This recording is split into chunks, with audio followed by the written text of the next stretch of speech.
നീ കേറി വാടാ മോനെ മുകളിലേക്ക്. ഞാൻ നിനക്ക് വേണ്ടിയാ കാത്തിരിക്കുന്നേ. ലോ, നീ കൊണ്ടുവന്ന ആളത്ര മോശക്കാരനൊന്നുമല്ല. പക്ഷേ നിന്റെ ഈ ശരീരം കാണുമ്പോ എനിക്കുറപ്പാ അവൻ അത്ഭുതപ്പെടും. ഡോഫ്ലമിംഗോ ലോയെ ഷൂട്ട് ചെയ്ത് താഴെയിട്ട കാര്യം ദൂരെ നിൽക്കുന്ന വിയോല അവളുടെ പവർ ഉപയോഗിച്ച് കണ്ടു. ഇപ്പൊ ലോ ഷൂട്ട് ചെയ്ത് താഴെ വീണു എന്നുള്ള കാര്യം അവിടെയുള്ള ആർക്കും തന്നെ വിശ്വസിക്കാൻ കഴിഞ്ഞില്ല. ഈ സമയത്ത് ഡോഫ്ലമിംഗോയെ കൊല്ലാനുള്ള ദേഷ്യത്തിൽ വരുന്ന ലൂഫി ഡോഫ്ലമിംഗോയുടെ കൂടെ ഫൈറ്റ് ചെയ്യുന്നു. അപ്പൊ പെട്ടെന്ന് ഡോഫ്ലമിംഗോ എന്താ ചെയ്യാന്ന് വെച്ചാൽ അവിടെ നടന്നുകൊണ്ടിരിക്കുന്ന ആ ഒരു മത്സരം പെട്ടെന്ന് തീർക്കാൻ വേണ്ടി, അതായത് ഡോഫ്ലമിംഗോയെ സംബന്ധിച്ച് അവൻ ആ ഐലൻഡിന് ചുറ്റുമുണ്ടാക്കിയ ആ വലിയ കൂടും അതിന്റെ അകത്ത് കിടന്ന് കഷ്ടപ്പെടുന്ന മനുഷ്യന്മാരും എല്ലാം ഒരു ഗെയിമാണ്. സോ ഈ ഒരു ഗെയിം പെട്ടെന്ന് തീർക്കാൻ വേണ്ടി, അതിന്റെ അകത്തുള്ള ആൾക്കാരെ പെട്ടെന്ന് കൊല്ലാൻ വേണ്ടി അവൻ ആ ഐലൻഡിന് ചുറ്റുമുണ്ടാക്കിയ ആ ഒരു കിളിക്കൂട് ചെറുതാക്കാൻ തുടങ്ങി. അതായത് അവന്റെ ആ ഒരു സ്ട്രിങ് ചുരുക്കാൻ ആരംഭിച്ചു. ആ സ്ട്രിങ് അത്രയും മൂർച്ചയുള്ളതായതുകൊണ്ട് കല്ലും മണ്ണും ബിൽഡിങ്ങും അതിന്റെ മുമ്പിൽ വരുന്ന ഏതൊരു സാധനവും മുറിയുന്നു. കൂടാതെ ആ സ്ട്രിങ് അത്രയും സ്ട്രോങ് ആയതുകൊണ്ട് ആർക്കും അത് പൊട്ടിക്കാനും കഴിയില്ല. ഡോഫ്ലമിംഗോയെ നിർത്താൻ വേണ്ടി നമ്മുടെ ലൂഫി അവനെ ഒരുപാട് അറ്റാക്ക് ചെയ്തു. തിരിച്ച് ഡോഫ്ലമിംഗോയും ഒരുപാട് അറ്റാക്ക് ചെയ്യുന്നുണ്ട്. ശേഷം ലൂഫി ഡോഫ്ലമിംഗോയെ അറ്റാക്ക് ചെയ്യാൻ അവന്റെ അടുത്തേക്ക് ചാടി വരുന്ന സമയത്ത് അത്രയും നേരം എല്ലാവരും മരിച്ചുപോയെന്ന് വിചാരിച്ചല്ലോ, ലൂഫിയെ മാറ്റി നിർത്തി അവൻ ഡോഫ്ലമിംഗോയുടെ നെഞ്ചിനിട്ട് ഒരു വലിയ അറ്റാക്ക് ചെയ്തു. ഡോഫ്ലമിംഗോ അത്രയും ഷൂട്ട് ചെയ്തിട്ടും ലോ എങ്ങനെയാണ് തിരിച്ചു വന്നതെന്ന് വെച്ചാൽ, നേരത്തെ ഡോഫ്ലമിംഗോ ലോയെ ഷൂട്ട് ചെയ്യുന്നതിന് മുമ്പ് നീ നിന്റെ പവർ ഉപയോഗിച്ച് എന്നെ ഇമ്മോർട്ടലാക്കി മാറ്റ്, ഒരിക്കലും മരിക്കാത്ത ആ ഒരു സർജറി നീ എന്റെ ദേഹത്ത് ചെയ്യ്, അതിന് പകരം നീ എന്താവശ്യപ്പെട്ടാലും ഈ ലോകത്തുള്ള എന്ത് തന്നെയാണെങ്കിലും ഞാൻ നിനക്കത് ചെയ്തു തരാം എന്ന് ഡോഫ്ലമിംഗോ ലോയോട് അവസാനമായിട്ടൊരു കാര്യം പറഞ്ഞു. പക്ഷെ അതിന് ലോ തിരിച്ചു പറയുന്നത്, നീ ആവശ്യപ്പെടുന്ന ആ ഒരു സർജറി ഞാൻ ചെയ്തു തരാം, പക്ഷെ അതിന് പകരമായിട്ട് മരിച്ചുപോയ കൊറസോണിന്റെ ജീവൻ നീ തിരിച്ചു തരണമെന്ന് പറഞ്ഞു. അത് കേട്ട് ദേഷ്യം വരുന്ന ഡോഫ്ലമിംഗോ ലോയെ ഷൂട്ട് ചെയ്യാൻ തുടങ്ങുന്നു. പക്ഷെ ഡോഫ്ലമിംഗോ ലോയെ ഷൂട്ട് ചെയ്യുന്നതിന് മുമ്പ് തന്നെ മറ്റൊരാളുടെ ബോഡി കിടന്നിരുന്ന സ്ഥലത്തേക്ക് ലോ അവന്റെ ബോഡി മാറ്റി അവൻ അവന്റെ പവർ ഉപയോഗിച്ച് കൃത്യസമയത്ത് തന്നെ അവന്റെ ബോഡി സ്വിച്ച് ചെയ്തു. ഇങ്ങനെയാണ് ലോ രക്ഷപ്പെട്ടത്. തിരിച്ചു വന്ന അവൻ ഡോഫ്ലമിംഗോയെ ആദ്യം ഒരു അറ്റാക്ക് ചെയ്തു, ഒരു മാരക അറ്റാക്ക്. ആ അറ്റാക്ക് കൊണ്ട് ഡോഫ്ലമിംഗോ താഴെ വീണ് കിടക്കുമ്പോൾ ലോ വീണ്ടും ഡോഫ്ലമിംഗോയെ കൊല്ലാൻ വേണ്ടി അറ്റാക്ക് ചെയ്തു. പക്ഷേ ഡോഫ്ലമിംഗോയ്ക്ക് ഒന്നും സംഭവിച്ചില്ല. ഡോഫ്ലമിംഗോയ്ക്ക് ഒന്നും സംഭവിച്ചിട്ടില്ല എന്നല്ല, സംഭവിച്ചു. അവന്റെ ഇന്റേണൽ ഓർഗൻസ് മുഴുവൻ ഡാമേജ് ആയി. പക്ഷേ ഡോഫ്ലമിംഗോയുടെ പവർ എന്താ? സ്ട്രിങ് ആണ്. സ്ട്രിങ് യൂസ് ചെയ്ത് അവൻ എന്തും ചെയ്യാം. അവൻ ആ പവർ ഉപയോഗിച്ച് അവന്റെ ഇന്റേണൽ ഓർഗൻസ് സ്വന്തമായിട്ട് തന്നെ ഹീൽ ചെയ്തു. ലോ ഡോഫ്ലമിംഗോയെ അവസാനമായിട്ട് അറ്റാക്ക് ചെയ്തത് അവന്റെ എല്ലാ പവറും യൂസ് ചെയ്തിട്ടാണ്. അതുകൊണ്ട് തന്നെ ലോ തളർന്നുപോയി. അവനെ കൊണ്ട് ഇനി ഒന്നും ചെയ്യാൻ കഴിയില്ല. ആ സമയം ട്രബിൾ നമ്മുടെ ലൂഫിയെ പിടിച്ചു വെച്ചു. അവിടെ ട്രബിൾ നിൽക്കുന്നതാണ് ഏറ്റവും വലിയ തലവേദന. ട്രബിൾ ഡോഫ്ലമിംഗോയെ സഹായിക്കുന്നത് കൊണ്ട് നമ്മുടെ ലൂഫിക്ക് ഡോഫ്ലമിംഗോയുടെ കൂടെ മര്യാദയ്ക്ക് ഫൈറ്റ് ചെയ്യാൻ പോലും കഴിയില്ല. എഴുന്നേറ്റ് വരുന്ന ഡോഫ്ലമിംഗോ ആവട്ടെ ലോയെ കൊല്ലാൻ വേണ്ടി അവന്റെ നെഞ്ച താഞ്ഞ് ചവിട്ടാൻ അടുത്തേക്ക് എത്തി. പക്ഷെ പെട്ടെന്ന് നമ്മുടെ ലൂഫി അതിന്റെ ഇടയിലേക്ക് കാല് വെച്ചു. ലോയെ ചവിട്ടാതിരിക്കാൻ ഡോഫ്ലമിംഗോയെ തടഞ്ഞു. പക്ഷെ ഡോഫ്ലമിംഗോ വീണ്ടും ആഞ്ഞു ചവിട്ടുമ്പോൾ ലൂഫി പിന്നെ അവന്റെ കാലുകൊണ്ട് ഡോഫ്ലമിംഗോയെ തടഞ്ഞു. അപ്പൊ അവർക്കിടയിൽ ഉണ്ടാവുന്ന ആ ഒരു ഏറ്റുമുട്ടലില് രണ്ടുപേരുടെയും മാരകമായിട്ടുള്ള കോൺഗ്രസ് ആക്കി പുറത്തേക്ക് വന്നു. ഇനി അവിടെ ലൂഫിക്ക് മാത്രമേ ഡോഫ്ലമിംഗോയെ തോൽപ്പിക്കാൻ പറ്റുള്ളൂ. ഡോഫ്ലമിംഗോയുടെ ഹാക്കിയുടെ മുമ്പിൽ പിടിച്ചു നിൽക്കണമെങ്കിൽ അത് നമ്മുടെ ലൂഫിയുടെ ഹാക്കിക്ക് മാത്രമേ പറ്റുള്ളൂ. അത്രയും പവർഫുൾ ആയിട്ടുള്ള കോൺഗ്രസ് ആക്കി അവിടെ യൂസ് ചെയ്യുന്നത് നമ്മുടെ ലൂഫിയും ഡോഫ്ലമിംഗോയും മാത്രമാണ്. ഇനി ഞാൻ ഡോഫ്ലമിംഗോയുടെ ബാക്ക് സ്റ്റോറി, അവന്റെ കഴിഞ്ഞ കാലത്ത് എന്തൊക്കെയാണ് സംഭവിച്ചതെന്ന് ഞാൻ പറഞ്ഞുതരാം. പണ്ട് 800 വർഷങ്ങൾക്ക് മുമ്പ് അന്നുണ്ടായിരുന്ന 20 രാജാക്കന്മാർ ചേർന്നിട്ടാണ് വേൾഡ് ഗവൺമെന്റ് ഉണ്ടാക്കിയത്. തുടർന്ന് ആ 20 രാജകുടുംബം അവരുടെ ഫാമിലി മുഴുവൻ സെലസ്റ്റിയൽ ഡ്രാഗൺസ് എന്നറിയപ്പെട്ട് ഏറ്റവും നോബിൾ ആയിട്ടുള്ള ആൾക്കാർ അവർ മറൈജോലി ജീവിച്ചു വന്നു. ആ സെലസ്റ്റിയൽ ഡ്രാഗൺസിൽ ഉണ്ടായിരുന്ന ഒരു ഫാമിലിയാണ് ഡോൺ ക്വിഹോത്തെ ഫാമിലി. ആ ഡോൺ ക്വിഹോത്തെ ഫാമിലിയിലാണ് പണ്ട് ഡോഫ്ലമിംഗോയും അവന്റെ അനിയൻ റോഷിനാന്റെയും ജനിച്ചത്. പക്ഷെ ഒരു ദിവസം എന്ത് സംഭവിച്ചു എന്ന് വെച്ചാൽ, ഡോഫ്ലമിംഗോയുടെ അച്ഛൻ ഡോൺ ക്വിഹോത്തെ ഹോമിംഗ് എന്ന് പറയുന്ന മനുഷ്യൻ അവർക്ക് സെലസ്റ്റിയൽ ഡ്രാഗൺസ് എന്ന പട്ടം വേണ്ട, പകരം അവർക്കും സാധാരണ മനുഷ്യരെ പോലെ ഭൂമിയിൽ ജീവിച്ചാൽ മതി എന്ന് പറഞ്ഞ് അവർക്കുണ്ടായിരുന്ന എല്ലാ സുഖസൗകര്യങ്ങളും കളഞ്ഞ് വേൾഡിലെ തന്നെ ഏറ്റവും വലിയ സെലസ്റ്റിയൽ ഡ്രാഗൺസ് എന്നറിയപ്പെടുന്ന ആ ഒരു ടൈറ്റിൽ ഒഴിവാക്കി. എന്നിട്ട് അവർക്കുണ്ടായിരുന്ന സ്വത്തും സമ്പാദ്യങ്ങളൊക്കെ എടുത്ത് താഴെ ഭൂമിയിൽ ജനങ്ങളുടെ കൂടെ ജീവിക്കാൻ ഡോഫ്ലമിംഗോയും അവന്റെ അച്ഛനും അമ്മയും അനിയനും ഇവരെല്ലാവരും സമാധാനത്തോടെ ഒരു ഐലൻഡിൽ വന്ന് ജീവിച്ചു. പക്ഷേ അപ്പോഴാണ് അവരുടെ ദുരന്തം ആരംഭിച്ചത്. അവർ സെലസ്റ്റിയൽ ഡ്രാഗൺസ് ആയിരുന്നു എന്ന് മനസ്സിലാക്കിയ ജനങ്ങൾ അവരെ ഉപദ്രവിച്ചു. അവരെ കൂട്ടത്തോടെ വന്ന് ആക്രമിച്ചു. അവരുടെ വീട് മുഴുവൻ കൊള്ളയടിച്ച് ആ വീടിന് മുഴുവൻ തീ വെച്ചു. ജനങ്ങൾ ഇങ്ങനെയൊക്കെ ചെയ്യാനും കാരണമുണ്ട്. അത് നമുക്ക് എന്താണെന്ന് അറിയാം. സെലസ്റ്റിയൽ ഡ്രാഗൺസിന്റെ സ്വഭാവം വളരെ മോശമാണ്. അവർക്ക് തോന്നിയതുപോലെ എന്ത് വേണമെങ്കിലും അവർ ചെയ്യും. ചോദിക്കാനും പറയാനും ആരും പോവില്ല. അവരുടെ അധികാരം വെച്ച് അവർ കാണിച്ചു കൂട്ടാത്തതൊന്നുമില്ല. എല്ലാ ജനങ്ങളെ അവർ ഉപദ്രവിച്ചു, നരകിപ്പിച്ചു. ആ ഒരു ദേഷ്യം എല്ലാ ജനങ്ങൾക്കും ഉണ്ട്. പക്ഷെ അവർക്ക് സെലസ്റ്റിയൽ ഡ്രാഗൺസിന് ഒന്നും ചെയ്യാൻ കഴിയില്ലല്ലോ. ഇങ്ങനെ ഇരിക്കുമ്പോഴാണ് അവർക്ക് ഡോൺ ക്വിഹോത്തെ ഫാമിലിയെ കിട്ടുന്നത്. അവരിപ്പോ സെലസ്റ്റിയൽ ഡ്രാഗൺസ് അല്ലാത്തതുകൊണ്ട് അവരെ എന്ത് ചെയ്താലും ആരും ചോദിക്കാൻ വരില്ല. അപ്പൊ സെലസ്റ്റിയൽ ഡ്രാഗൺസിനോട് അടങ്ങാത്ത പകയുള്ള ജനങ്ങളാവട്ടെ അവരോട് സെലസ്റ്റിയൽ ഡ്രാഗൺസ് എന്തൊക്കെയാണോ ചെയ്തത് ആ ഒരു പക കാരണം ജനങ്ങൾ ഡോൺ ക്വിഹോത്തെ ഫാമിലിയെ നരകിപ്പിച്ചു. അങ്ങനെ എല്ലാം നഷ്ടപ്പെട്ട ഡോഫ്ലമിംഗോയും അവന്റെ ഫാമിലിയും ആരും കാണാതെ ഒളിച്ചു താമസിച്ചു. അവർക്ക് ഒരു നേരത്തെ ഭക്ഷണം പോലും കിട്ടാതായി. പുറത്തു പുറത്തേക്ക് ഇറങ്ങാൻ പോലും കഴിയാത്തൊരവസ്ഥയായി. അപ്പൊ ഡോഫ്ലംഗോയുടെ അച്ഛൻ മറ്റുള്ള സെലസ്റ്റിയൽ ഡ്രാഗൺസിനെ വിളിച്ച് അവരെ വീണ്ടും സെലസ്റ്റിയൽ ഡ്രാഗൺസ് ആക്കി തിരിച്ച് മറൈജോയിലേക്ക് കൊണ്ടുപോകുമെന്ന് ചോദിക്കുമ്പോൾ മറ്റുള്ള സെലസ്റ്റിയൽ ഡ്രാഗൺസ് ആവട്ടെ അതിന് പറ്റില്ല എന്ന് പറഞ്ഞു. കാരണം ഒരു തവണ എല്ലാം വിട്ടെറിഞ്ഞു പോയ ആൾക്കാരെ അവര് വീണ്ടും തിരിച്ചെടുക്കില്ല. അവരുടെ വിധി എന്താണോ അത് അവർ അനുഭവിച്ചേ പറ്റൂ. ശേഷം അവിടെ വെച്ച് അസുഖം ബാധിക്കുന്ന ഡോഫ്ലംഗോയുടെ അമ്മ അസുഖം ഭേദമാക്കാൻ കഴിയാതെ അവിടെ വെച്ച് മരിക്കുന്നു. തുടർന്ന് അവിടെ നിന്ന് അങ്ങോട്ട് ഡോഫ്ലംഗോയും അവന്റെ അനിയനും ഒരു നേരത്തെ ഭക്ഷണം കഴിക്കാൻ വേണ്ടി തെരുവിലൂടെ അലഞ്ഞു നടന്നു. മറ്റുള്ളവർ കഴിച്ച് കളഞ്ഞ ഭക്ഷണം അവർ തെരുവിൽ നിന്ന് പെറുക്കിയെടുത്ത് കഴിച്ചു. ഇതിനു മുമ്പ് സെലസ്റ്റിയൽ ഡ്രാഗൺസ് ആയതുകൊണ്ട് അവരെ കാണുമ്പോൾ എല്ലാവരും അവരെ ഉപദ്രവിച്ചു. ശേഷം ഒരു ദിവസം എല്ലാ ജനങ്ങളും ചേർന്ന് അവരെ പച്ചയ്ക്ക് കത്തിച്ചു കൊല്ലാൻ വേണ്ടി കെട്ടി തൂക്കിയിട്ടു. അപ്പൊ ഡോഫ്ലംഗോയുടെ അച്ഛനാവട്ടെ ഇതെല്ലാം എന്റെ തെറ്റാണ്, എന്റെ കുട്ടികളെ മാത്രം വെറുതെ വിട് എന്നിങ്ങനെയൊക്കെ ആ ജനങ്ങളോട് പറയുന്നുണ്ടെങ്കിലും സെലസ്റ്റിയൽ ഡ്രാഗൺസിനോട് ദേഷ്യമുള്ള ജനങ്ങളാവട്ടെ അവരോട് ഒരു കരുണയും കാണിച്ചില്ല. ആ സമയത്ത് ഡോഫ്ലംഗോ ആവട്ടെ ഡാ പന്ന കഴിവേറി മക്കളെ, നിങ്ങൾ എന്നെ എന്തൊക്കെ ചെയ്താലും ഞാൻ ഇന്നും മരിക്കില്ല. ഇവിടെ നിന്ന് ഞാൻ എങ്ങനെയെങ്കിലും രക്ഷപ്പെടും. എന്നിട്ട് പിന്നെ ഞാൻ തിരിച്ചു വരുന്നത് നിന്നെയൊക്കെ കൊല്ലാനായിരിക്കും. നിങ്ങളെ ഒന്നിനെ വിടാതെ ഞാൻ വേട്ടയാടി കൊന്നു കളയോടാ എന്ന് പറഞ്ഞ് കുട്ടിയായ ഡോഫ്ലംഗോ ദേഷ്യത്തിൽ അലറുമ്പോ അവന്റെ അകത്തു നിന്ന് പവർഫുൾ ആയിട്ടുള്ള കോൺഗ്രസ് ആക്കി പുറത്തേക്ക് വന്നു. അങ്ങനെ അവരെ പിടിച്ചു വെച്ച ജനങ്ങൾ എല്ലാവരും ആ ഹാക്കിയുടെ പവർ കാരണം ബോധം കിട്ടുപോയി. ഈ ഒരു സംഭവത്തിന് ശേഷം ഡോഫ്ലംഗോയ്ക്ക് കോൺഗ്രസ് ആക്കി ഉണ്ടെന്ന് മനസ്സിലാവുന്ന ട്രബിളും അവന്റെ ആൾക്കാരും ഡോഫ്ലംഗോയെ അവരുടെ നേതാവാക്കി അവരുടെ രാജാവാക്കി മാറ്റി. എന്നിട്ട് അവന് ഇഷ്ടമില്ലാത്ത ആൾക്കാരെ, അവൻ ഏറ്റവും ദേഷ്യമുള്ള ആൾക്കാരെ കൊല്ലാൻ വേണ്ടി ട്രബിൾ ആദ്യം ഡോഫ്ലംഗോയ്ക്ക് ഒരു ഡബിൾ ഫുട്ടും ഒരു തോക്കും കൊടുത്തു. അങ്ങനെ അവന് കിട്ടിയ ആ തോക്കുകൊണ്ട് അവൻ ആദ്യം പോയി കൊല്ലുന്നത് അവന്റെ അച്ഛനെയാണ്. അവന് കിട്ടേണ്ട സുഖസൗകര്യങ്ങളെല്ലാം വിട്ടെറിഞ്ഞു വന്ന് അവനെ ഇത്രയും കഷ്ടപ്പെടുത്തിയ അവന്റെ അച്ഛനെ അവൻ ആദ്യം കൊന്നു. ശേഷം തുടർന്ന് അങ്ങോട്ട് ട്രബിളിന്റെ കൂടെ ചേർന്ന് അവൻ ഒരുപാട് പേരെ കൊന്നു. അവനെ കളിയാക്കുന്ന എല്ലാവരെയും ട്രബിളും അവന്റെ ആൾക്കാരും കൊന്നു. ട്രബിളിനും അവന്റെ ആൾക്കാർക്കും വേണ്ടത് ഡോഫ്ലംഗോ സെലസ്റ്റിയൽ ഡ്രാഗൺ ആവുമ്പോ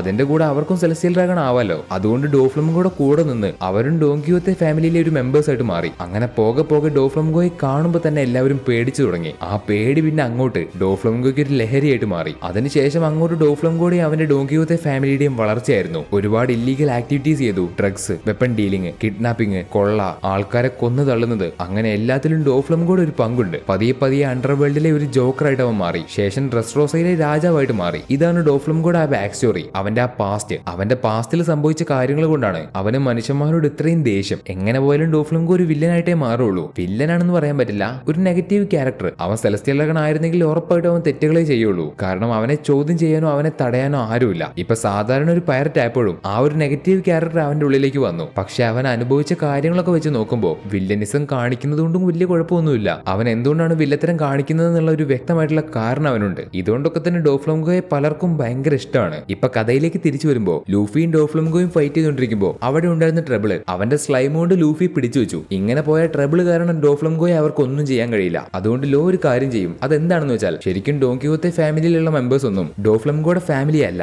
അവരെല്ലാവരും അവന്റെ സ്വന്തം ഫാമിലിയാണെന്ന് പറഞ്ഞ് ഡോഫ്ലംഗോ അവരെ പറ്റിക്കുകയാണ്. അത് കേട്ട് ഡോഫ്ലംഗോയുടെ കൂടെ നിൽക്കാൻ കുറച്ച് മണ്ടന്മാരും ശരിക്കും ഡോഫ്ലംഗോയ്ക്ക് അവരെ ഇഷ്ടമല്ല. അവരെ ഡോഫ്ലംഗോ അവന്റെ ആവശ്യത്തിന് വേണ്ടി മാത്രം ഉപയോഗിക്കുകയാണ്. അവർ വെറും ഡോഫ്ലംഗോയുടെ കളിപ്പാവകൾ മാത്രമാണ് എന്നിങ്ങനെ ട്രബിളിനെ ലോ വീഴ്ത്താൻ വേണ്ടി ഓരോ കാര്യങ്ങളായിട്ട് പറയുന്നു. അത് കേട്ട് ട്രബിളിനാവട്ടെ ദേഷ്യം വന്നു. ആ ദേഷ്യത്തിൽ അവൻ ലോയെ കൊല്ലാൻ വേണ്ടി അവന്റെ റൂമിന്റെ അകത്തേക്ക് തന്നെ വന്നു. ഇതൊക്കെ അവന്റെ അടവാണ്, അവന്റെ റൂമിലേക്ക് കയറല്ലേ എന്ന് ഡോഫ്ലംഗോ പറയുന്നുണ്ടെങ്കിൽ പോലും ട്രബിൾ അതൊന്നും കേൾക്കാൻ കൂട്ടാക്കാതെ ലോയെ കൊല്ലാൻ വേണ്ടി അവന്റെ അടുത്തേക്ക് പോയി. അത് തന്നെയായിരുന്നു ലോയ്ക്കും വേണ്ടത്. അവന്റെ റൂമിന്റെ ഉള്ളിലേക്ക് വന്ന ട്രബിളിനെ അവൻ തന്ത്രപരമായിട്ട് വെട്ടിക്കീറി. ലോയുടെ ഈ ഒരു അറ്റാക്ക് കാരണം അവന്റെ ശരീരത്തിലെ മുഴുവൻ സ്ലൈമും കൺട്രോൾ നഷ്ടപ്പെട്ട് നിലത്തേക്ക് ഒഴുകിപ്പോയി. അവന്റെ ശരീരത്തിൽ ആ ഒരു സ്ലൈം ഇല്ലെങ്കിൽ അവന് നേരെ നിൽക്കാൻ പോലും പറ്റില്ല. സ്ലൈം ഇല്ലെങ്കിൽ ട്രബിൾ ഒന്നുമല്ല, മെലിഞ്ഞൊട്ടി ഉണങ്ങി നേരെ നിൽക്കാൻ പോലും പറ്റാത്ത ഒരുത്തനാണ് ട്രബിൾ. ഇപ്പൊ അവന്റെ ശരീരത്തിലെ മുഴുവൻ സ്ലൈമും നിലത്തേക്ക് ഒഴുകി പോയതുകൊണ്ട് അവനെ കൊണ്ട് ഒന്നും ചെയ്യാൻ കഴിയില്ല. പക്ഷെ അവന്റെ സ്ലൈമിന് തീ കൊടുക്കുകയാണെങ്കിൽ അത് വലിയ അളവിൽ കത്തും. ആ സ്ലൈം ഒരുപാടുണ്ടെങ്കിൽ അത് പൊട്ടിത്തെറിക്കും. സോ ട്രബിൾ എന്ത് ചെയ്യുമെന്ന് വെച്ചാൽ അവസാനമായിട്ട് എല്ലാവരെയും കൊല്ലാൻ വേണ്ടി നിലത്ത് കിടക്കുന്ന സ്ലൈം അവൻ കത്തിച്ചു. അതോടെ ആ സ്ഥലം മുഴുവൻ ബ്ലാസ്റ്റ് ആയി. എന്നാൽ അപ്പൊ ലൂഫി ലോയെ എടുത്ത് പെട്ടെന്ന് തന്നെ പുറത്തേക്ക് ചാടി. അതുപോലെ ഡോഫ്ലംഗോയും രക്ഷപ്പെട്ടു. പക്ഷെ ഡോഫ്ലംഗോയുടെ കൂടെയുള്ള ട്രബിൾ അവിടെ കിടന്ന് ഇല്ലാതായി. അവസാനം ട്രബിൾ തോറ്റുപോയി. ഇപ്പൊ ലോയെയും കൊണ്ട് പുറത്തേക്ക് വന്ന ലൂഫി ആവട്ടെ താഴെ നിൽക്കുന്ന റോബിന് ലോയെ കൊടുത്തു.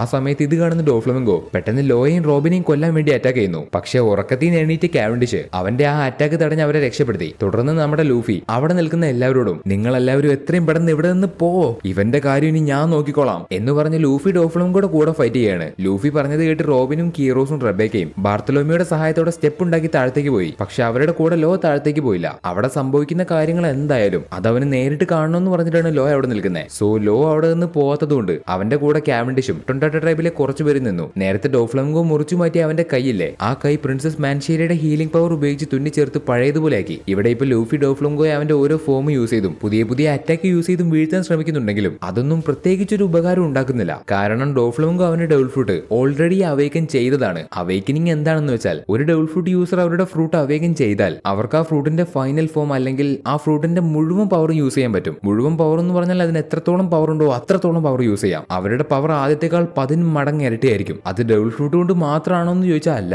ആ ഫ്രൂട്ട് അവേക്കൻ ചെയ്യുന്ന ആളുടെ സ്ട്രെങ്ത്, അവരുടെ എബിലിറ്റി, ഇങ്ങനെ അവരൊന്ന് മെച്ചപ്പെട്ടാൽ മാത്രമേ അവരുടെ ഫ്രൂട്ട് അവർക്കൊന്ന് അവേക്കൻ ചെയ്യാൻ പറ്റുള്ളൂ. അതായത് ഫ്രൂട്ട് അവേക്കൻ ചെയ്യണമെങ്കിൽ അവർക്ക് നല്ല ശക്തി വേണം. അതായത് അവരുടെ ഹാക്കിയൊക്കെ പെർഫെക്റ്റ് ആൻഡ് നീറ്റ് ആയിരിക്കും. ഹാക്കിയും ഡെവിൾ ഫ്രൂട്ടും രണ്ടും വേറെ വേറെയാണ്. പക്ഷേ അവരുടെ സ്ട്രെങ്ത് അനുസരിച്ചിരിക്കും അവരുടെ ഹാക്കി. അതായത് ഇത്രേ ഉള്ളൂ, സ്ട്രെങ്ത് കൂടിയ ഹാക്കി മെച്ചപ്പെടും. ഈ പറഞ്ഞ സ്ട്രെങ്ത് ഉണ്ടെങ്കിൽ അവർക്ക് ഡെവിൾ ഫ്രൂട്ട് അവേക്കൻ ചെയ്യാൻ പറ്റുള്ളൂ. സോ ഡെവിൾ ഫ്രൂട്ട് അവേക്കൻ ചെയ്യുന്നവർക്ക് ആ ഫ്രൂട്ടിന്റെ മാക്സിമം പവർ അതിന്റെ ഫൈനൽ ഫോം യൂസ് ചെയ്യാൻ പറ്റും. ഉദാഹരണത്തിന് ഒരു പാരമീസിയ ടൈപ്പ് ഡെവിൾ ഫ്രൂട്ട് യൂസർ ആണെങ്കിൽ അവർ അവേക്കൻ ചെയ്യുന്നതിന് മുമ്പ് അവരുടെ ബോഡി മാത്രമേ അവർക്ക് മാനിപ്പുലേറ്റ് ചെയ്ത് എന്ത് വേണമെങ്കിലും ചെയ്യാൻ പറ്റുള്ളൂ. പക്ഷേ ഒരു അവേക്കൻ ചെയ്ത ആളാണെങ്കിൽ അവർക്ക് അവരുടെ ചുറ്റുപാട് മാനിപ്പുലേറ്റ് ചെയ്യാൻ പറ്റും. അതായത് ഡോഫ്ലമിംഗോയ്ക്ക് അവൻ തൊടുന്ന എന്തൊരു സാധനത്തിനെയും സ്ട്രിംഗ് ആക്കി മാറ്റാൻ പറ്റും. പക്ഷെ മറ്റൊരു കാര്യമുണ്ട്, എല്ലാവർക്കും അവരുടെ ഫ്രൂട്ട് അത്ര പെട്ടെന്ന് അവേക്കനിങ് ചെയ്യാൻ കഴിയില്ല. അവേക്കനിങ് ചെയ്യുന്നത് ചുരുക്കം ചില ആൾക്കാർ മാത്രമേ ഉള്ളൂ. അതും വളരെ ചുരുക്കം ചില ആൾക്കാർ മാത്രം. ഇത് അത്ര പെട്ടെന്ന് ആർക്കും അവേക്കനിങ് ചെയ്ത് എടുക്കാൻ കഴിയില്ല. അവേക്കനിങ് ചെയ്ത ആളെ സംബന്ധിച്ച് അവർക്ക് നല്ല പവർ ഒക്കെ കിട്ടും. പക്ഷേ ആദ്യമായിട്ട് അവേക്കനിങ് ചെയ്ത ആൾ അവരുടെ ആ പവർ യൂസ് ചെയ്യുമ്പോൾ അവർ പെട്ടെന്ന് ക്ഷീണിക്കും. അത്രയും ഭയങ്കരമായിട്ടാണ് അവരുടെ ബോഡി പണിയെടുക്കുന്നത്. അതുകൊണ്ട് അത്രത്തോളം സ്ട്രെങ്ത് അവർക്ക് ആവശ്യമാണ്. അതില്ല എന്നുണ്ടെങ്കിൽ അവർ പെട്ടെന്ന് ക്ഷീണിച്ച് താഴെ വീഴും. നിങ്ങൾക്ക് ഇതിനെപ്പറ്റി ഇനിയും മനസ്സിലായിട്ടില്ലെങ്കിൽ സിമ്പിൾ ആയിട്ട് ഞാൻ പറഞ്ഞുതരാം. ഒരു ഡെവിൾ ഫ്രൂട്ടിന്റെ മുഴുവൻ പവർ ഒരാൾക്ക് യൂസ് ചെയ്യണമെങ്കിൽ അയാൾ ആ ഡെവിൾ ഫ്രൂട്ട് അവേക്കനിങ് ചെയ്തിരിക്കണം. ഡെവിൾ ഫ്രൂട്ട് അയാൾ അവേക്കനിങ് ചെയ്യണമെങ്കിൽ അത് അവേക്കനിങ് ചെയ്യാൻ മാത്രം ശക്തി അയാളുടെ ശരീരത്തിന് വേണം. അതിനർത്ഥം അയാൾ നല്ലതുപോലെ ട്രെയിനിങ്ങും ഹാർഡ് വർക്കും ചെയ്യണം. നല്ലതുപോലെ ട്രെയിനിങ് ചെയ്താൽ ഹാക്കി അതിന്റെ കൂടെ ഇംപ്രൂവ് ആവും. സോ ഒരാൾക്ക് നല്ലതുപോലെ ഹാക്കി ഉണ്ടെങ്കിൽ അയാളുടെ ശരീരത്തിന് അത്രത്തോളം ശക്തി ഉണ്ടെന്നാണ് അർത്ഥം. ഇനി ഡെവിൾ ഫ്രൂട്ട് അവേക്കനിങ് ചെയ്യാൻ മാത്രം ശക്തി അയാൾക്കുണ്ടെങ്കിൽ അയാൾക്ക് ഡെവിൾ ഫ്രൂട്ട് അവേക്കനിങ് ചെയ്യാം. പക്ഷെ അതിന്റെ പവർ അയാൾക്ക് ഒരുപാട് നേരം യൂസ് ചെയ്യാൻ കഴിയണമെന്നില്ല. കാരണം അവേക്കനിങ് ചെയ്ത് ഡെവിൾ ഫ്രൂട്ടിന്റെ പവർ യൂസ് ചെയ്യുമ്പോൾ ശരീരം നല്ലതുപോലെ പണിയെടുക്കും. അതുകൊണ്ട് തന്നെ ശരീരം പെട്ടെന്ന് ക്ഷീണിക്കും. സോ ആ ഫ്രൂട്ട് യൂസ് ചെയ്യുന്ന ആൾക്ക് അത് മര്യാദയ്ക്ക് യൂസ് ചെയ്യണമെന്നുണ്ടെങ്കിൽ അയാൾക്ക് ഒരുപാട് സ്ട്രെങ്ത് വേണം. അത്രത്തോളം സ്ട്രെങ്ത് വേണമെങ്കിൽ ട്രെയിനിങ് ചെയ്യണം. സോ ഇത്രയേ ഉള്ളൂ ഡെവിൾ ഫ്രൂട്ട് അവേക്കനിങ്. ഇനിയും നിങ്ങൾക്ക് ഇതിനെപ്പറ്റി മനസ്സിലായിട്ടില്ലെങ്കിൽ ഒരു 60 സെക്കൻഡ് പുറകിലേക്ക് പോയിട്ട് വീണ്ടും കണ്ടാൽ മതി. സോ ഇപ്പൊ ലൂഫിക്ക് ഡോഫ്ലമിംഗോയെ തോൽപ്പിക്കാൻ കഴിയുന്നില്ല. അതുകൊണ്ട് നമ്മുടെ ലൂഫി എന്ത് ചെയ്യുമെന്ന് വെച്ചാൽ അവൻ ഇതുവരെ ഉപയോഗിക്കാത്ത അവന്റെ പുതിയൊരു പവർ പുറത്തേക്ക് എടുക്കുന്നു. ഈ പുതിയ പവറാണ് ഗിയർ 4. നിങ്ങൾക്ക് എല്ലാവർക്കും അറിയാം. സോ ഇനി അങ്ങോട്ടുള്ള ഫൈറ്റ് നിങ്ങൾ കണ്ടിട്ടില്ലെങ്കിൽ തീർച്ചയായിട്ടും കണ്ടിരിക്കണം. അത്രത്തോളം ഗംഭീരമായിട്ടുള്ള ഫൈറ്റ് ആണ്. യൂട്യൂബിൽ ജസ്റ്റ് ഗിയർ 4 ലൂഫി വേഴ്സസ് ഡോഫ്ലമിംഗോ എന്ന് സെർച്ച് ചെയ്താൽ മതി. നിങ്ങൾക്ക് വേണ്ട അത്രയും ക്ലിപ്സ് വരും. അതും അല്ലെങ്കിൽ ഞാൻ താഴെ കമന്റ് ബോക്സിൽ അതിന്റെ ക്ലിപ്പ് കൊടുക്കാം. ഇത് നിങ്ങൾ മസ്റ്റ് ആയിട്ടും കാണേണ്ട ഒരു ഫൈറ്റ് ആണ്. ഒരിക്കലും മിസ് ചെയ്യരുത്, ഒരിക്കലും മിസ് ചെയ്യരുത്. ഗിയർ 2 അല്ല, ഗിയർ 3 അല്ല,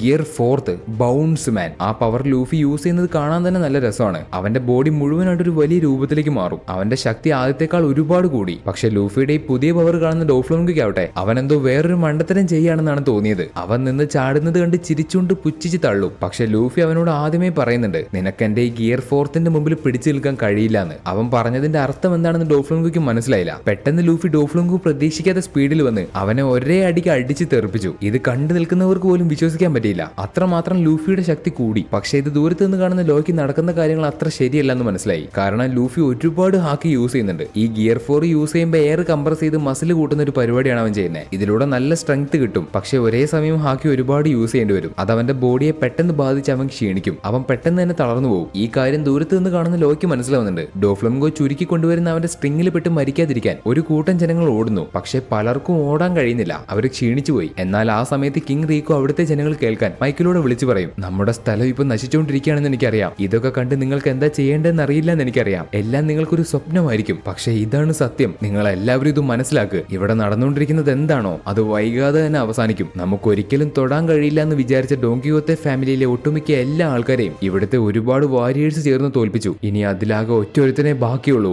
ഡോങ്കിഹോത്തെ ഡോഫ്ലമിംഗോ. അതുപോലെ അവന്റെ കൂടെ ഫൈറ്റ് ചെയ്യുന്നത് പൈററ്റായ സ്ട്രോ ഹാറ്റ് ലൂഫി. എനിക്ക് അവനെ വിശ്വാസമുണ്ട്. ആ മനുഷ്യൻ, അദ്ദേഹം ഈ കൂട് തകർത്ത് നമ്മളെ രക്ഷിക്കും. പക്ഷേ ഇനി അവൻ ജയിക്കുകയാണെങ്കിലും തോൽക്കുകയാണെങ്കിലും ആകെ കുറച്ച് മിനിറ്റുകളെ ബാക്കിയുള്ളൂ. അതുകൊണ്ട് നിങ്ങളിപ്പോ ചെയ്യേണ്ടത് വിശ്വാസത്തോടെ തിരിഞ്ഞോട്. നിങ്ങളെ കൊണ്ട് പറ്റുന്നത് പോലെ രക്ഷപ്പെടാൻ നോക്ക്. ഒരിക്കലും വിട്ടുകൊടുക്കരുത്. ഇപ്പൊ കിങ് റീക്കു പറയുന്ന കാര്യങ്ങൾ കേട്ട ജനങ്ങളാവട്ടെ അവരെ കൊണ്ട് പറ്റുന്നത് പോലെ മരിക്കാതിരിക്കാൻ തിരിഞ്ഞോടി. എല്ലാവരും ലൂഫി ഡോഫ്ലമിംഗോയെ തോൽപ്പിക്കാൻ വേണ്ടിയാണ് കാത്തിരിക്കുന്നത്. ഗിയർ 4 യൂസ് ചെയ്ത് ലൂഫി ഡോഫ്ലമിംഗോയെ പെറുക്കിയെടുത്തടിക്കും. അപ്പൊ ഡോഫ്ലമിംഗോ അവൻ നിൽക്കുന്ന സ്ഥലം സ്ട്രിംഗ് ആക്കി മാറ്റി ലൂഫിയെ അറ്റാക്ക് ചെയ്യുന്നു. പക്ഷെ ലൂഫി അതിൽ നിന്നൊക്കെ ഒഴിഞ്ഞു മാറി അവസാനം പെട്ടെന്ന് ഡോഫ്ലമിംഗോയുടെ അടുത്തേക്ക് വന്ന് ഒറ്റ അടിക്ക് അവനെ അടിച്ച് തെറിപ്പിച്ചു. അത് കാണുന്ന എല്ലാവരും ഒരു നിമിഷത്തേക്ക് അത്ഭുതത്തോടെ ഡോഫ്ലമിംഗോ തോറ്റുപോയെന്ന് വിചാരിച്ചു. പക്ഷേ ഡോഫ്ലമിംഗോ അപ്പോഴും വീണില്ല. കാരണം എന്താന്ന് വെച്ചാൽ അവന്റെ ബോഡിയിലെ ഇന്റേണൽ ഓർഗൻസ് അവനെ കൊണ്ട് തന്നെ ശരിയാക്കാൻ പറ്റും. അത് ഹീൽ ചെയ്തെടുക്കാൻ പറ്റും. അവൻ അപ്പോഴും ജീവൻ ഉണ്ടെന്ന് കാണുന്ന ലൂഫി അവനെ അവസാനമായിട്ട് അറ്റാക്ക് ചെയ്യാൻ വേണ്ടി അടുത്തേക്ക് പോകുമ്പോൾ നോക്കുമ്പോൾ പെട്ടെന്ന് അവൻ തളർന്ന് താഴെ വീണു. അവന്റെ പഴയ രൂപത്തിലേക്ക് തന്നെ മാറി. കാരണം ലൂഫി ഓവറായിട്ട് ഹാക്കി യൂസ് ചെയ്തു. അതുകൊണ്ട് തന്നെ അവന്റെ ബോഡി ക്ഷീണിച്ചു. ഇനി അവന്റെ ശക്തി തിരിച്ചു വരണമെങ്കിൽ ഒരുപാട് സമയമെടുക്കും. ഇപ്പൊ ലൂഫി വീണത് കണ്ട് അവനെ സഹായിക്കാൻ വേണ്ടി കൊളോസത്തിലെ അനൗൺസർ ആയിട്ടുണ്ടായിരുന്ന ഗാറ്റ്സ് അവന്റെ അടുത്തേക്ക് ഓടി വന്ന് അവൻ എന്താ വേണ്ടെന്ന് ചോദിച്ചു. അത് കേട്ട് നമ്മുടെ ലൂഫി ആവട്ടെ 10 മിനിറ്റ്, വെറും 10 മിനിറ്റ് മതി എനിക്ക്. അപ്പോ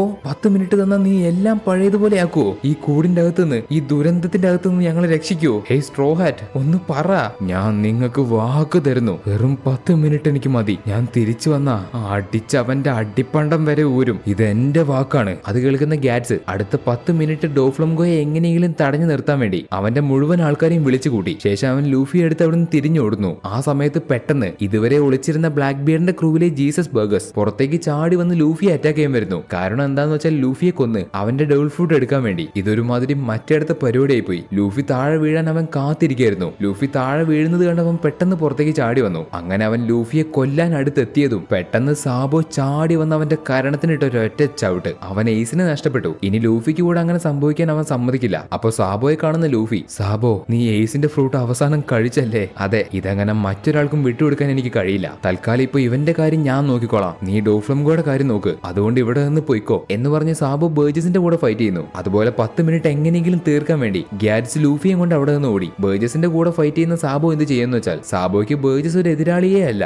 അവൻ നിസാരമായിട്ട് ബേർജസിനെ അടിച്ച് താഴെയിട്ടു. പക്ഷെ ബേർജസ് അപ്പൊ എയ്സിനെ കുറിച്ചുള്ള കാര്യങ്ങൾ സാബോയോട് പറഞ്ഞ് അവനെ ഇമോഷണലി തളർത്തിയതിനു ശേഷം കത്തികൊണ്ട് കുത്തിക്കൊല്ലാൻ ശ്രമിക്കുന്നു. എന്നാൽ സാബോ ആവട്ടെ ബേർജസിന്റെ ആ ചതിയിലൊന്നും വീണില്ല. അവൻ വീണ്ടും ബേർജസിനെ നിസാരമായിട്ട് അടിച്ച് താഴെയിട്ടതിന് ശേഷം മറ്റെങ്ങോട്ടോ നടന്നുപോയി. ഇപ്പൊ ലൂഫിക്ക് ആവശ്യമായിട്ടുള്ള വെറും 10 മിനിറ്റിന് വേണ്ടി ഗാറ്റ്സിന്റെ ആൾക്കാർ തടയാൻ വേണ്ടി നിന്നത് ഡോഫ്ലംഗോയാണ്. 10 മിനിറ്റ് ഒക്കെ ഷടയെന്ന് പറയുമ്പോഴേക്കും തീരും. ഇവന്റെ കാര്യം ഞങ്ങൾ നോക്കിക്കോളാം, നിങ്ങൾ പൊയ്ക്കോ എന്നൊക്കെ പറഞ്ഞവര് ഡോഫ്ലംഗോയെ തടയാൻ വേണ്ടി നിന്നെങ്കിലും അവിടെ പിന്നെ എന്താ സംഭവിക്കാൻ നമുക്കറിയാലോ. അവനെ തടയാനായിട്ട് വന്ന എല്ലാത്തിനെയും അവൻ കൊന്നു. ഒരു മതം പൊട്ടിയ ആനയെ പോലെ പുറത്തേക്ക് ഇറങ്ങി വന്ന് അവൻ എല്ലാത്തിനെയും തൂക്കിയെടുത്തടിച്ചു. അവന് വേണ്ടത് ലൂഫിയെ മാത്രമാണ്. ഈ സമയത്ത് നമ്മുടെ സോറോ മറ്റാരും ചിന്തിക്കാത്തൊരു കാര്യം ചെയ്യുന്നു. ലൂഫിയെ സഹായിക്കാൻ വേണ്ടി ചുരുങ്ങി വന്നുകൊണ്ടിരിക്കുന്ന ആ സ്ട്രിങ്, അത്രയും പവർഫുൾ ആയിട്ടുള്ള സ്ട്രിങ് അവന്റെ കത്തി കൊണ്ട് അവൻ തടയാൻ ശ്രമിക്കുന്നു. അത് കണ്ട് കിനിമോനും കാഞ്ചുറോയും അവനെ സഹായിച്ചു. അവര് 3 പേരെ കൊണ്ട് മാത്രം അത് നിർത്താൻ കഴിയില്ല. അപ്പൊ ഇത് കണ്ടുവരുന്ന നമ്മുടെ ഫ്രാങ്കിയും ടീമും അവരെ കൊണ്ടും പറ്റുന്നത് പോലെ ചുരുങ്ങി വന്നുകൊണ്ടിരിക്കുന്ന ആ സ്ട്രിങ് തടയാൻ ശ്രമിക്കുന്നു. എന്നിരുന്നാലും ഇത്രയും ആൾക്കാരെ കൊണ്ട് മാത്രം അത് തടയാൻ കഴിയില്ല. അതിന് ഇനിയും ഒരുപാട് ആൾക്കാർ വേണം. സോ ആ സമയത്ത് പ്രിൻസസ് മാൻഷേരി നേരത്തെ ഫൈറ്റ് ചെയ്ത് തളർന്നുപോയ ആൾക്കാരുടെ ശരീരത്തിലേക്ക് അവളുടെ ഹീലിംഗ് പവർ ഉപയോഗിക്കുന്നതോടെ അവർ വീണ്ടും പഴയതുപോലെ അവരുടെ മുഴുവൻ ശക്തിയോടെ തിരിച്ചു വന്നു. പക്ഷേ പ്രിൻസസ് മാൻഷേരിയുടെ ഈ ഹീലിംഗ് പവർ അത് അവൾ യൂസ് ചെയ്യുന്ന ആൾക്കാരുടെ ശരീരത്തിൽ കുറച്ച് സമയത്തേക്ക് മാത്രമേ ഉണ്ടാവുള്ളൂ. സോ പ്രിൻസസ് മാൻഷേരിയുടെ പവർ മൂലം തിരിച്ചു വന്ന മുഴുവൻ ആൾക്കാരും കൂടെ ചേർന്ന് ആ കൂട് ചുരുങ്ങുന്നത് തടയാൻ ശ്രമിക്കുന്നു. ഇവരെല്ലാവരും ഇപ്പൊ ഇങ്ങനെ ചെയ്യുന്നത് കൊണ്ട് ആ കൂട് മുഴുവനായിട്ട് നിൽക്കാൻ പോകുന്നില്ല. പക്ഷെ എന്നാൽ പോലും അത് കുറച്ചു നേരത്തേക്ക് നിൽക്കുകയാണെങ്കിൽ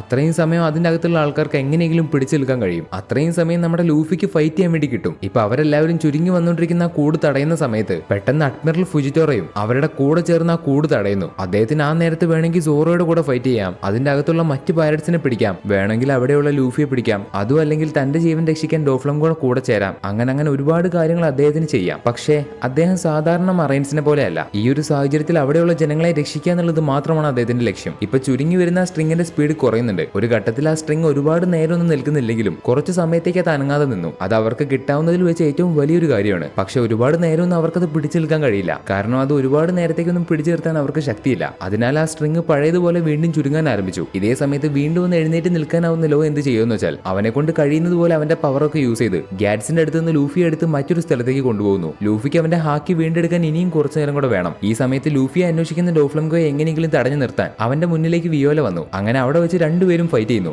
ഐലൻഡിന് ചുറ്റുമുള്ള സ്ട്രിങ് ചുരുങ്ങി വരുന്തോറും അവിടെയുള്ള ജനങ്ങളുടെ പേടി കൂടി വന്നു. ഉടനെ ഗാറ്റ്സ് മൈക്കിലൂടെ എല്ലാ ജനങ്ങളോടും വിളിച്ചു പറയും, നേരത്തെ കൊളോസത്തിൽ ലൂസി എന്ന പേരിൽ ഫൈറ്റ് ചെയ്തത് മറ്റാരുമല്ല, അവന്റെ ശരിക്കുള്ള പേരാണ് സ്ട്രോ ഹാറ്റ് ലൂഫി. ഒരു പൈററ്റാണ് ഇവിടെയുള്ള പ്രശ്നങ്ങൾക്കെല്ലാം കാരണം. അങ്ങനെ ഇരിക്കുമ്പോൾ മറ്റൊരു പൈററ്റിനെ നമുക്ക് വിശ്വസിക്കാൻ കഴിയില്ല. പക്ഷെ കിങ് റീക്കു പറഞ്ഞത് നിങ്ങൾക്ക് ഓർമ്മയില്ലേ? ഈ സമയത്ത് സ്ട്രോ ഹാറ്റ് ലൂഫിയാണ് നമുക്ക് ആകെയുള്ള ഒരു പ്രതീക്ഷ. നേരത്തെ അവന്റെ കയ്യിൽ നിന്ന് ഡോഫ്ലംഗോ തലനാരടക്കാൻ രക്ഷപ്പെട്ടത്. പക്ഷെ ഇപ്രാവശ്യം അങ്ങനെ ഉണ്ടാവില്ല എന്ന് അവൻ എനിക്ക് വാക്ക് തന്നിട്ടുണ്ട്. ഈ ഒരു പ്രാവശ്യം അവൻ എങ്ങനെയെങ്കിലും ജയിക്കുമെന്ന് എനിക്ക് വിശ്വാസമുണ്ട്. അവനിപ്പോ തളർന്ന് താഴെ കിടക്കുകയാണ്. എന്നാൽ അവന്റെ ശക്തി തിരിച്ചിട്ട് ഡോഫ്ലംഗോയുടെ കൂടെ വീണ്ടും ഫൈറ്റ് ചെയ്യാൻ ഇനി കുറച്ച് നിമിഷങ്ങൾ മാത്രം മതി എന്ന് ഗാറ്റ്സ് പറയുന്നത് കേൾക്കുന്ന ജനങ്ങളവിടെ വീണ്ടും ലൂഫിയുടെ പേര് ഉച്ചത്തിൽ പറയുന്നു. എല്ലാവരും അലറി വിളിച്ച് ലൂഫിയെ വിളിക്കുകയാണ്. പക്ഷെ പറഞ്ഞ സമയം കഴിഞ്ഞിട്ട് ലൂഫിയെ കാണുന്നില്ല. വിയോലയെ സഹായിക്കാൻ റബേക്ക വന്നതുകൊണ്ട് ഡോഫ്ലംഗോയ്ക്ക് കാര്യങ്ങൾ കൂടുതൽ എളുപ്പമായി. അവൻ അവളെ കൺട്രോൾ ചെയ്ത് അവളെ കൊണ്ട് വിയോലയെ അറ്റാക്ക് ചെയ്യിപ്പിക്കാൻ പോവുകയാണ്. തന്റെ കൺട്രോൾ നഷ്ടപ്പെട്ട റബേക്ക അവളുടെ വാളുകൊണ്ട് വിയോലയെ വെട്ടാൻ അടുത്തെത്തിയതും പെട്ടെന്ന് എഴുന്നേറ്റ് വന്ന ലൂഫി റബേക്കയെ തടഞ്ഞു. ഉടനെ തന്നെ ലോ എന്ത് ചെയ്യുമെന്ന് വെച്ചാൽ റബേക്കയും വിയോലയും അവിടെ നിന്ന് മാറ്റി. തുടർന്ന് ലൂഫിയും ഡോഫ്ലംഗോയും തമ്മിലാണ് ഫൈറ്റ്. റിക്കവർ ചെയ്ത് വന്ന ലൂഫിയെ പെട്ടെന്ന് ഡോഫ്ലംഗോ ഡോഫ്ലമിംഗോ അവന്റെ സ്ട്രിംഗ് ഉപയോഗിച്ച് കൺട്രോൾ ചെയ്തു. അവന് സ്വന്തം കൺട്രോൾ നഷ്ടപ്പെട്ട് പല കാര്യങ്ങളും ചെയ്യുമ്പോൾ ഡോഫ്ലമിംഗോ ചെയ്യിപ്പിക്കുമ്പോൾ പണ്ട് 2 വർഷങ്ങൾക്ക് മുമ്പ്, അതായത് അവന്റെ ട്രെയിനിങ് പീരീഡിൽ റെയിലി അവനോട് പറഞ്ഞ കാര്യങ്ങൾ അവൻ ഓർമ്മ വന്നു. ലൂഫി, ഇപ്രാവശ്യം നീ മരിക്കാതെ തലനാരടിക്കാൻ രക്ഷപ്പെട്ടെ. അതെ എനിക്കറിയാം, ഞാൻ അടുത്ത തവണ എന്തായാലും ഞാൻ ജയിക്കും. അപ്പോ നിന്റെ അടുത്തുള്ള ആ പവർഫുൾ ആയിട്ടുള്ള കോങ് ഗൺ എന്ന് പറയുന്ന അറ്റാക്കിന് എന്ത് പറ്റി? റെയിലി, ഇപ്പൊ വന്ന ആ ബീസ്റ്റ് മറ്റുള്ളതിനേക്കാൾ ഒരുപാട് വലുതാ, അതുകൊണ്ട് തന്നെ എന്റെ അറ്റാക്ക് വർക്കായില്ല.